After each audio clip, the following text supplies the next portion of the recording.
বাবা, হাঙরও মাছ বলে বিক্রি হয়? ব্ল্যাক পমপ্লেট আর ভেটকি, সব ভেটকি আছে, পার্সি আছে, পাবদা আছে। ইলিশটা 1100 টাকা করে। এই চিংড়িগুলো কি চিংড়ি? এটা চাপড়া চিংড়ি, সমুদ্রের চাপড়া, অরিজিনাল চাপড়া। ভোলা খান 250 টাকা করে, একদম কাঁচা ভেটকি, কাঁচা ভোলা এসেছে 250 টাকা কিলো। ফাল, হ্যাঁ ফালের মতনই তো বললাম। দারুণ জায়গা, দারুণ।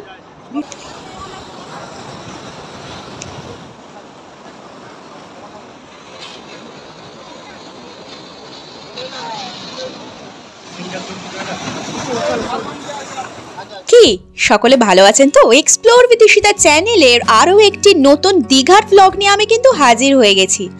আজ আমরা ভোর ভোর চলে গেছিলাম দীঘা মোহনাতে, আর সেখানে যেতে না যেতেই দেখা পেয়ে গেলাম এক বিশাল হাঙরের। হ্যাঁ, ধরে আনা হয়েছে এই হাঙরটিকে। এটা কি মাছ? খার।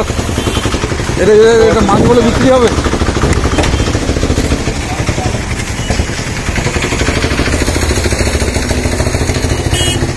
বাবা, হাঙরও মাছ বলে বিক্রি হয়?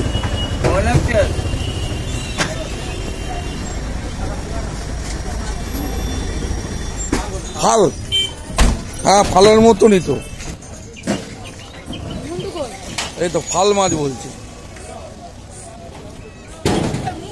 ওই তো মুখ হয়েছে ফালের মতো, চাষের ফালের মতো বলে সেই জন্য ফাল মাছ।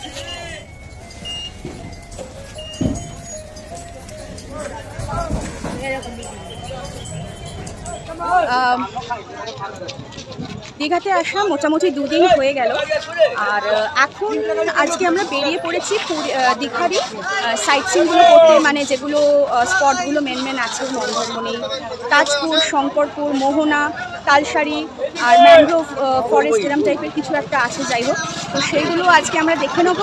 আর এখন উপস্থিত আমরা চলে এসেছি মোহনাতে, যেখানে প্রচুর রকমের মাছ চারিদিকে আপনারা এখানে দেখতে পাবেন। সবটাই সমুদ্র থেকে জেলেরা ধরে এনেছেন, তো সেইগুলো এখন আপনাদের দেখাবো। তো দেখতে থাকুন এক্সপ্লোর উইথ ঈশিতা। দীঘা মোহনার কাছে বসবাসকারী মানুষের প্রধান ব্যবসা কিন্তু হচ্ছে মৎস্য চাষ। দীঘা মোহনাতে এখন তো আমরা এসে উপস্থিত হয়েছি, যেমনটা বললাম। প্রথমে যেটা চোখে পড়বে, বিশাল মাছের এক বাজার, ছোট বড় সব রকমের মাছ।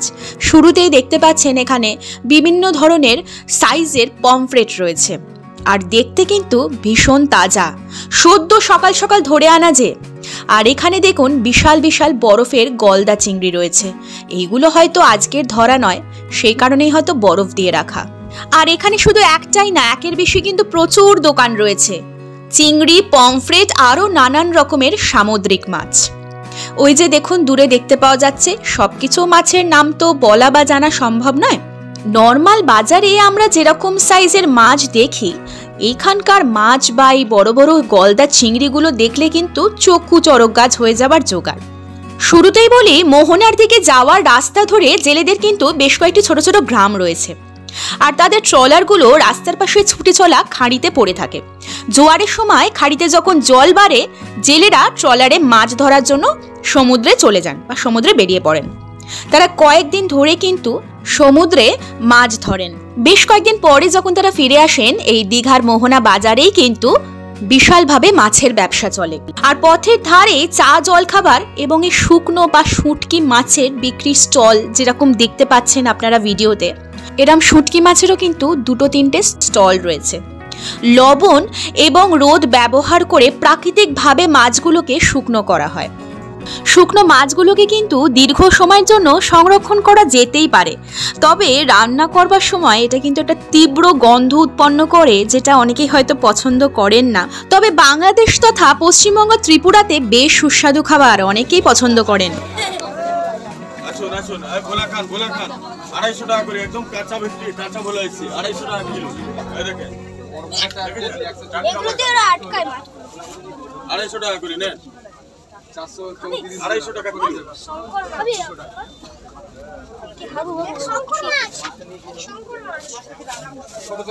এই মোহনার বাজার থেকেই কিন্তু অন্যান্য বাজারে মাছ পরিবহন করা হয়, আর এই বাজারটি কিন্তু Digha fisherman and fish traders association দ্বারা কিন্তু নিয়ন্ত্রিত। প্রায় 1425 জন সদস্যের একটি সংগঠন রয়েছে, যেখানে প্রায় 2000টি মাছের নৌকা রয়েছে। আর কত ধরনের মাছ রয়েছে দেখুন। যারা মাছের বাজার করতে খুব ভালোবাসেন তারা কিন্তু এই জায়গাটা একদম মিস করবেন না। আর জানেন, এখান থেকে প্রায় 70% থেকে 80% ক্যাচ বিদেশে রপ্তানি করা হয়, আর সেইভাবেই স্থানটি আন্তর্জাতিক সংযোগ অর্জন করেছে। তবে এই ক্যাচের কিছু পরিমাণ অংশ স্থানীয়ভাবে কিন্তু বিক্রি করা হয়। সারা বাংলায় কিন্তু এই পাইকারি বাজারের মাছ সকালবেলা থেকেই সরবরাহ করা হয়। বলছি দাদা, এই মাছগুলো, এই চিংড়িগুলো কি চিংড়ি? এটা চাপড়া চিংড়ি, সমুদ্রের চাপড়া, অরিজিনাল চাপড়া। আর এগুলো আপনারা 1 কিলো যদি নেন 450 টাকা। আর ওই গোল্ডেন কালারের ওইগুলো কমলা ওইগুলো, এগুলো ভোলা। আচ্ছা, আর এগুলো বড় পমফ্রেট, তাই তো? আর ওই মাছটা কি মাছ? বড়টা ব্ল্যাক পমফ্রেট। আর ভেটকি, সব ভেটকি আছে, পার্সি আছে, পাবদা আছে। ইলিশটা 1100 টাকা করে রাখুন। আর এই অক্টোপাস এটা কিলো 250 গ্রাম 150 টাকা। আচ্ছা, আর এগুলো গলদা, বড় গলদা আছে, ছোট গলদা আছে। এগুলো আপনাদের মোটামুটি কখন আসে সমুদ্র থেকে ধরে? দাদা, সমুদ্র থেকে ধরে কখন আসে মোটামুটি এগুলো? প্রত্যেকদিন আসে সকালবেলা। হ্যাঁ। আর একটু আগেই যেমন বললাম, এই বাজার থেকে প্রচুর মাছ বিদেশে রপ্তানি করা হয়, তাই এই বাজারকে দীঘা মোহনা আন্তর্জাতিক বাজার হিসাবে বলা যেতেই পারে। অক্টোপাসগুলো দেখুন, দেখে কেমন গাটা শিরশির করছে না? ওখানকার যারা মাছ বিক্রেতা ছিলেন ওনাদের থেকে জানতে পারলাম বেশ কিছু মাছের নাম, যেমন রয়েছে এখানে silver pomfret, black pomfret, Chinese pomfret, ইলিশ, চিংড়ি, সি টাইগার, ইল, কাঁকড়া, ক্যাটফিশ, ক্যাটল ফিশ, স্কুইডস এবং টুনা ফিশ। দীঘার প্রধান আকর্ষণ নিঃসন্দেহে কিন্তু দীঘার সমুদ্র সৈকত। তবে সমুদ্র সৈকতের এক প্রান্তে রয়েছে কিন্তু দীঘা মোহনা আর এই মাছের বাজার, আর এটি দর্শনার্থীদের জন্য দীঘার একটি জনপ্রিয় গন্তব্য হয়ে উঠেছে। দীঘা মোহনা দীঘা সমুদ্র সৈকতের খুব কাছে অবস্থিত। আসলে এটি দীঘা সৈকতেরই কিন্তু একটি প্রান্ত। আর এই মোহনাতে ঢুকতেই, মানে মাছের বাজারটা ক্রস করেই বাঁ হাতে এবং ডান হাতে দু তরফেই দেখতে পাবেন প্রচুর দোকান পাশার বসেছে। এখানে যেমন দেখতে পাচ্ছেন প্রচুর শাখার দোকান। আর জানি না এটা আসল কিনা, তবে এইটুকু বলতে পারি, দীঘা বা পুরীর যে সি বিচ মার্কেট রয়েছে সেখানে যে শাখাগুলো বিক্রি হয় তার তুলনায় কিন্তু এখানকার শাখার দাম অনেকটাই কম। আপনারা চাইলে সেখানে শাখা কিনে নিয়ে যেতেই পারেন। ওই যে হাতে যে মোটা মোটা শাখাগুলো দেখতে পাচ্ছেন, যেগুলো এখন খুব উঠেছে আর কি, এই শাখাগুলো মাত্র 100 টাকার বিনিময়ে ওনারা বিক্রি করছেন। কোনো ধারণা আছে?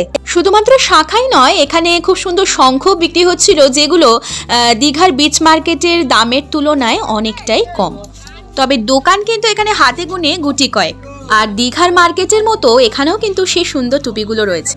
আচ্ছা, আপনারা আমার আগের ভিডিওটা দেখেছেন, দীঘার বিচ মার্কেটের পুরো ডিটেলস দিয়েছিলাম। যারা যারা দেখেননি অবশ্যই চ্যানেলে গিয়ে দেখে আসুন। দীঘা মোহনা ওল্ড দীঘা বিচ থেকে সি বিচ রোড হয়ে প্রায় 2 কিলোমিটার মতো পায়ে হেঁটে গেলেই যাওয়া যাবে। আর যানবাহনে গেলে দীঘা শঙ্করপুর মোহনা বাজার রোড হয়ে দূরত্বটা অনেকটা বেশি হবে। বলে রাখি, দীঘা রেলওয়ে স্টেশন থেকে এই মোহনার দূরত্ব হচ্ছে বা ডিস্টেন্স হচ্ছে 5 কিলোমিটার। নিউ দীঘা থেকে 6 কিলোমিটার, ওল্ড দীঘা থেকে সমুদ্র সৈকত বরাবর 2 কিলোমিটার পায়ে হেঁটে পৌঁছে যাবেন। ওল্ড দীঘা থেকে যদি কোনো টোটো বা মোটর ভ্যান ভাড়া করেন সেক্ষেত্রে আনুমানিক 150 টাকা, এবং নিউ দীঘা থেকে প্রায় 200 টাকার বিনিময়ে আপনারা পৌঁছে যাবেন এই দীঘা মোহনাতে। সেক্ষেত্রে বলে রাখি, আপনারা যারা গাড়ি ভাড়া করে যাবেন সেই মোহনার কাছে, মানে ঘটনাস্থলে যাওয়ার রাস্তা বরাবরই রয়েছে যথেষ্ট পার্কিং। দীঘা মোহনা হলো চম্পা নদীর মোহনা, আর মোহনার কাছে নদীটি কিন্তু অনেক প্রশস্ত হয়ে বঙ্গোপসাগরে পতিত হয়েছে, মানে বঙ্গোপসাগরের সাথে গিয়ে মিশেছে আর কি। আর বিপরীত পার যা খুবই কম দেখা যায়, যেটা হচ্ছে আসলে শঙ্করপুর। মাছ ধরার ট্রলারগুলি নদীর গভীরে বেশ কয়েকটি খাঁড়ি বা নদীর তীরে অবস্থান করে। জোয়ার যখন বেশি হয় তখন সেই পর্যাপ্ত জল থাকলে ট্রলারগুলো সমুদ্রে নাবে। আর এখানে গেলে আপনারা বুঝতে পারবেন নদীর তীরটা বালুকাময় এবং পাথর দ্বারা বাঁধা। কর্তৃপক্ষ দর্শনার্থীদের জন্য একটি প্যাভিলিয়ন তৈরি করেছে, যার এক পাশে চম্পা নদী এবং অন্যদিকে বঙ্গোপসাগর, অর্থাৎ এক পাশটা একদম স্থির, আর অন্য পাশটা চঞ্চল, মানে মানে সমুদ্র যেরকম হয় আর কি, প্রচুর ঢেউ, সমুদ্রের গর্জন সবটাই, যেটা আপনারা একটু পরেই কিন্তু ভিডিওতে দেখতে পাবেন। আর এই প্যাভিলিয়নটি সমুদ্রের দিকে নিয়ে যাওয়া একটি দীর্ঘ জেটির দিকে নিয়ে যায়, আর এই জেটিতে হাঁটা সমুদ্রের গভীরে কিন্তু বেশ রোমাঞ্চকর লাগে। এখন আমি যেমন হাঁটছি, আমার যেরকম রোমাঞ্চকর একটা ফিলিং হচ্ছে, ঠিক সেরকমই। দুপাশটা দেখলেই আপনারা বুঝতে পারবেন এটা লম্বা একটা ব্রিজ বা জেটির মতো তৈরি করা হয়েছে পাথর দিয়ে বাঁধাই করে।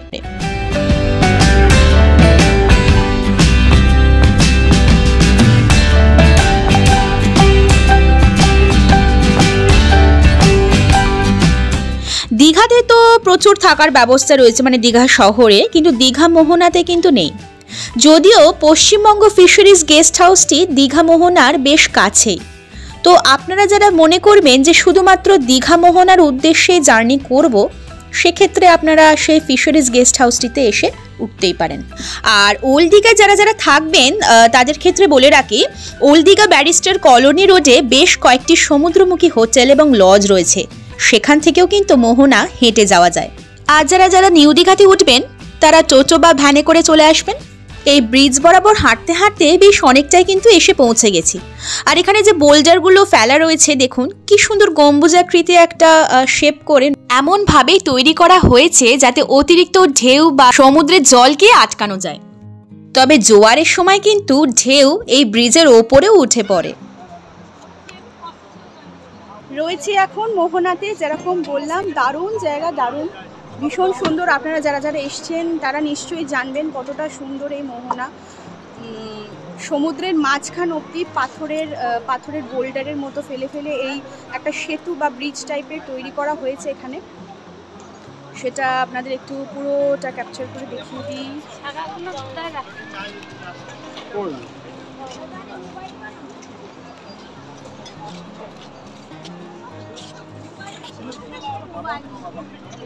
দারুণ জায়গা।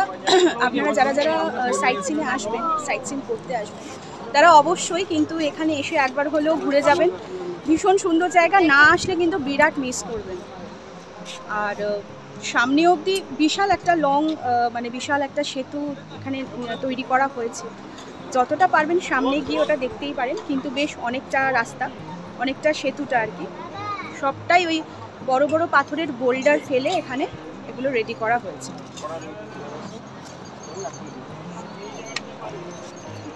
আর একটা জিনিস এখানে লক্ষ্য করুন, একদিককার সমুদ্র এখানে কিন্তু প্রচুর ঢেউ রয়েছে, আর ওইখানটা যেহেতু সেতুটা রয়েছে, বাঁ দিকের সমুদ্রের এই জায়গাটা কিন্তু বেশ এখানটা কিন্তু স্থির, যেন নদী বয়ে চলেছে এখানে। আর বিশাল বিশাল আকারের এই পাথর বা বোল্ডার যেগুলোকে বলে, এগুলোকে রেডি করে করে এখানে সবটা ফেলা হয়েছে, তার জন্যই হয়তো নাম এখানকার মোহনা।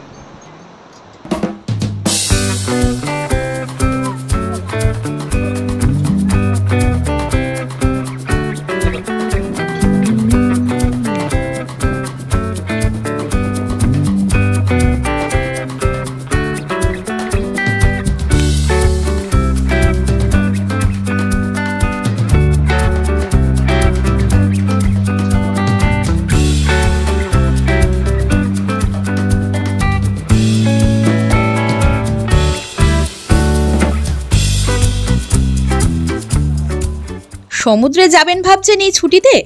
যদি সমুদ্র সৈকত আপনার কলিং হয় আর দীঘা যাবার প্ল্যান করেন, তাহলে আপনার নির্বাচিত স্থানগুলির মধ্যে এই জায়গাটির সৌন্দর্য অনুভব করতে কমপক্ষে 1 থেকে 1.5 ঘন্টা সময় দিন এই স্থানটিকে।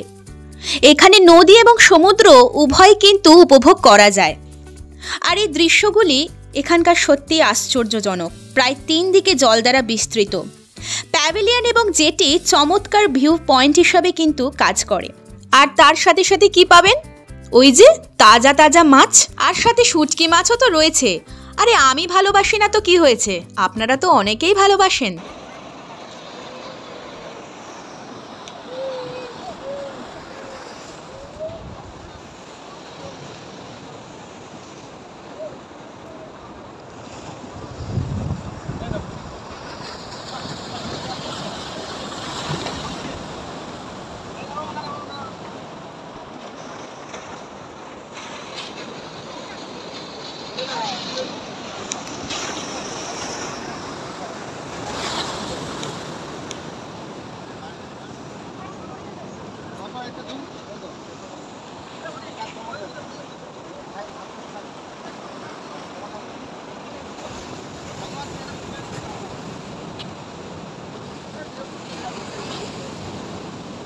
মোহনাতে বসে আছি এই একটা বোল্ডারের ওপর, দারুণ ফিল হচ্ছে, বেশ বেশ দারুণ দারুণ, মানে একটু মানে ভাষায় বলে বোঝানো যাবে না, খুব ভালো লাগছে, খুব সুন্দর হাওয়া দিচ্ছে, রোদ থাকুক কিন্তু বেশ ভালো হাওয়া দিচ্ছে।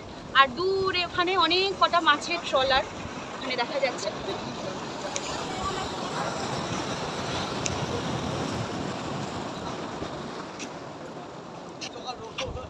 আচ্ছা, ভিডিওর একদম শুরুতেই একটা বিশাল শার্ক দেখালাম না, আর সাথে একটা ফাল মাছও দেখালাম। ওইগুলো দেখতে গেলে কিন্তু আপনাদেরকে ভোর ভোর এসে দেখতে হবে, কারণ জেলেরা তখন সমস্ত মাছ ধরে এনে মোহনাতে এনে জড়ো করেন। সেইগুলো দেখতে গেলে অবশ্যই আপনাদের ভোরবেলা এসে দেখতে হবে। আর যত বেলা বাড়বে, যত বেলাতে আপনারা আসবেন, তখন এসে এই বাজার দেখতে পাবেন।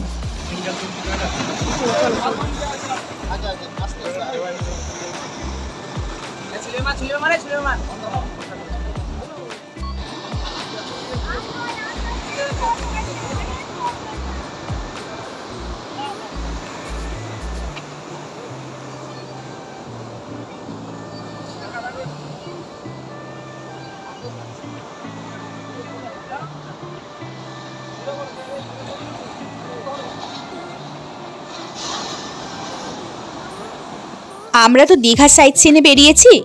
দীঘা সাইট সিনে ঠিক কী কী রয়েছে, কী কী ইনক্লুডিং রয়েছে, সেগুলো সবকটা নামই কিন্তু আমি ভিডিও শুরুতে আপনাদেরকে বলেছি। কিন্তু আজকের ভিডিওতে সবটা দেখানো তো সম্ভব হলো না। আসবো আবার ফিরে নেক্সট ভিডিওতে আপনাদের বাকি সাইট সিনগুলো দর্শন করাতে। আজকের মতো ভিডিওটা কিন্তু আমি এখানেই শেষ করব। দীঘা মোহনা কেমন লাগলো অবশ্যই আমাকে কমেন্ট করে জানাবেন। আর পরবর্তী ভিডিও পেতে, মানে বাকি সাইট সিনের ভিডিও পেতে, অবশ্যই চ্যানেলটাকে কিন্তু সাবস্ক্রাইব করে রাখবেন। আজ সাইট সিনে আমরা কিসে করে গেছি এবং সমস্ত ইনফরমেশন, কত কি ভাড়া, কত কি খরচ, সবটাই কিন্তু পাবেন নেক্সট ভিডিওতে। আজকের মতো টাটা।